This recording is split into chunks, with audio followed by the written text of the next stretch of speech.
For all those people who wanted nothing more than to see a bear on cocaine, your wish is coming true. This is the third film that Elizabeth Banks has directed, the other two being Pitch Perfect 2 and Charlie's Angels. This film is much different than those. The plot on IMDb reads, an oddball group of cops, criminals, tourists, and teens converge on a Georgia forest where a huge black bear goes on a murderous rampage after unintentionally ingesting cocaine. You probably have a good idea of what this film is about simply from the title, and you probably also have some expectations of what the tone will be. And for the most part, I would say that's all true. When this trailer first dropped, it feels like that's all Twitter was talking about for the entire week. This is a movie that is banking on the shock value of having a title like Cocaine Bear and hoping that it's absurd enough of a concept that the audience will connect with it. Overall, I think this movie was a good time. It definitely works best when we're focusing on the cocaine and the bear. I think when this movie doesn't work is when it's too focused on the plot and all the other characters, which is sort of a bummer because you can't have an entire movie based around a bear. At least I don't think so. You need some human element, you need some actors in this film to make it a real story, because this movie makes it very clear this is based on a true story, even though outside of the statement and the opening montage, nothing in this movie feels real. But when we're focused too much on the plot and what these characters are doing, and when this movie tries to have a little bit of heart to it,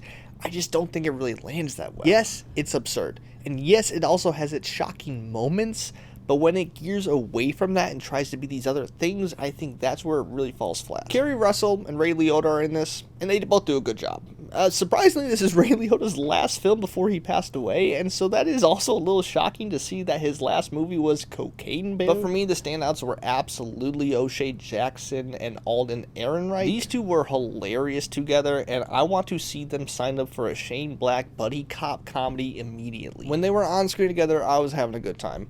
When it was focusing on any other plot within this movie, I was just wanting them back on screen. When I look at a movie like this, I always try to ask myself, what is this movie trying to do? And then I ask, is it successful in doing that, and do I feel like it accomplished it for me? Cocaine Bear isn't a movie that's trying to win a lot of awards. It's not a movie that's trying to have a very pointed message or have something important to say. It's a movie that's supposed to have a good time. It's supposed to be a comedy, and it's really supposed to have a lot of horrific and gory scenes. So the question I have to ask when assessing this film is, did it accomplish those things? And I would say mostly, but also not all the time. Humor is subjective, so it's also a hard thing to fully review.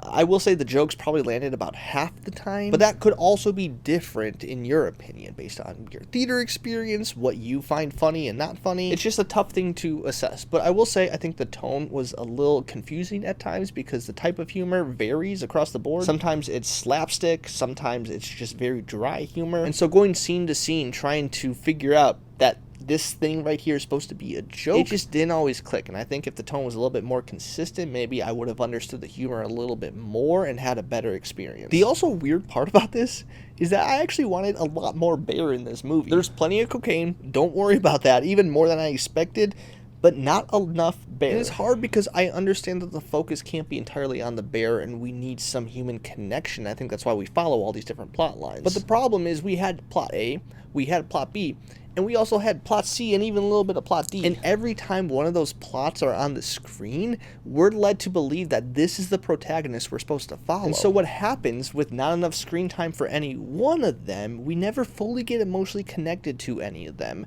And yes, all their paths intertwine, and by the end, all the stories kind of end together and try to wrap up nicely, but it just felt like every single one was lacking. So I think it would have been better to either focus on one storyline and make that the actual protagonist, or just let the bear be a bear. I think this movie could have been even more absurd if we only focus on that and the horrific things that this bear could do. At the end of the day, though, it's hard to complain because yes, this was a movie called Cocaine Bear, and it did indeed deliver on having cocaine and having a bear on cocaine. It's not the worst for a February release, and my theater was nearly sold out opening night, and it even got a standing ovation during the credits.